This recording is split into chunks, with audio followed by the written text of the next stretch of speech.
Hey everybody, I'm Laura Desiree, and this is everything I consume in a day. First thing I do when I wake up is hit the snooze button and roll around and enjoy the comforts of my plush, fabulous bed set. I go right to the kitchen. I pour myself a big glass of room temperature water. After that, I go right to my Nespresso machine, and you guys know how I like my coffee.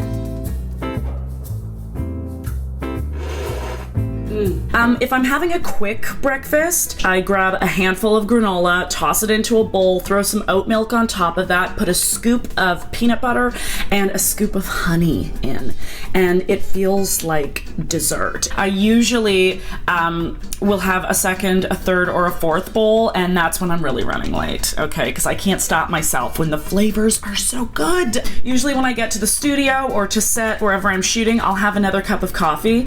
Sometimes I will snack on things between breakfast and lunch interim, you know, whether that's a granola bar or an apple or that protein box from Starbucks, you know, the one that has the hard-boiled egg, the pieces of cheese, that little sort of donut English muffin thing that's in there with the peanut butter and the honey spread. And then lunchtime, it's challenging for me because I don't want to go full throttle. Sometimes for lunch, I'll keep it really simple. I'll either have a chopped salad from any of my favorite Uber Eats places. If I'm in Toronto, I go to Fresh and I get one of their bowls. Or if I'm here in New York, I order from a really great restaurant called Dig In. But if I'm really, really in a pinch and I don't have time to prep myself, I'll get a smoothie. There's a place here in New York called Joe and the Juice, and they have a smoothie that I'm obsessed with. Green Gains. It's got dates in it and cacao, and those dates, as they get sucked up through the straw, they enter your mouth, and it's like you've got this liquid chocolate bar, you know, that's starting to melt, so you kind of get like a little mouth treat in it. I really try not to eat between the hours of 12:30 to dinner time. I like to have an earlier than later dinner. I want to try and finish eating my solids by about 7:30. It just makes for a better night's sleep. Try it. So I try and do a lot of water between lunch and dinner. My average dinner, what I've been doing a lot of here in New York, if I'm cooking for myself, is an odds and ends of vegetables and tossing a fillet of either salmon or a fillet of tuna onto a pan. I even make a little Dijon and balsamic dip that I like to put on the side with it.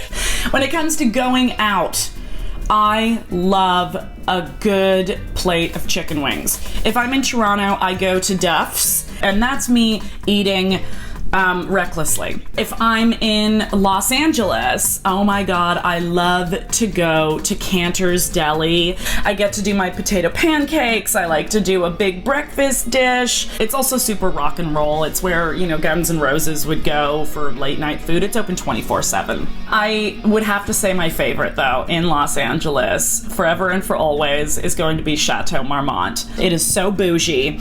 My favorite thing to get there, they do this like skillet bun, and it's super like doughy, and it's just so buttery, and the bread is so fluffy. It would bring a tear to Paul Hollywood's eyes, seriously. What? If I'm in New York City, I love Indochine. That is a fabulous dinner restaurant that feeds your tummies and your eyes and your fantasy. I'm obsessed with their spring rolls. I could sit at the bar at Indochine and just eat their spring rolls for the rest of my life and feel like the luckiest motherfucker in the world.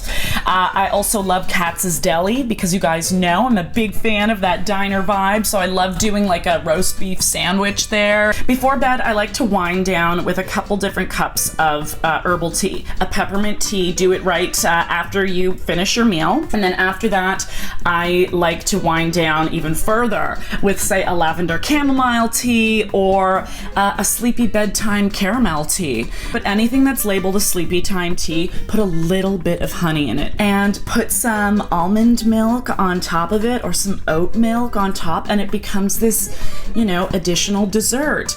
And it helps me get into the slow moving headspace of setting myself up for a beautiful night's sleep. I then do my flossing, I do my toothbrushing, I then do my tongue scraping, that's a big one for me, and my mouthwash. I like to do the full works to my mouth before I lay my head on the pillow. I wash my face, I put on my night creams, and then I get in and I will usually continue scrolling my phone until I pass out and get ready to do all of it again. I hope that you enjoyed listening to everything I consume in a day. I'm Laura Desiree. We'll see you next time.